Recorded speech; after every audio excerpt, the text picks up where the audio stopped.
ثانیہ مرزا کی نئی پوسٹ کے بعد علیحدگی کی افواہیں زور پکڑ گئیں۔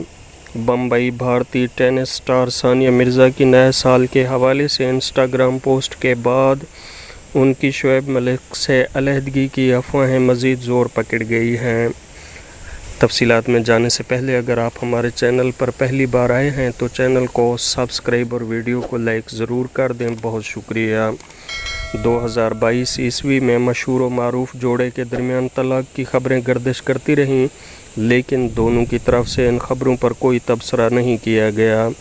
ایک ویب چینل کے لیے ثانیہ اور شعیب کے مشترکہ شو دی مرزا ملک شو کے آغاز سے اس بات کو تقویت ملی کہ طلاق کی افواہیں غلط تھیں۔ تاہم اب اپنے مداحوں کو نئے سال کی مبارکباد دیتے ہوئے ثانیہ مرزا نے اپنی سیلفیاں شیئر کی ہیں جن میں ان کے ساتھ شعیب ملک موجود نہیں ہیں۔ ثانیہ مرزا نے لکھا کہ نئے سال کی مبارکباد دینے کے لیے میرے پاس کوئی تفصیلی اور بھرپور پوسٹ نہیں ہے، لیکن کچھ اچھی سی سیلفیاں ضرور ہیں۔ انہوں نے کیپشن میں ایک ہیش ٹیگ بھی استعمال کیا ہے جس کا مطلب ہے کہ آپ سچ کو برداشت نہیں کر سکتے۔ اب تک کے لیے اتنا ہی، مزید اپ ڈیٹ کے لیے ہمارے ساتھ جڑے رہیں، بہت شکریہ۔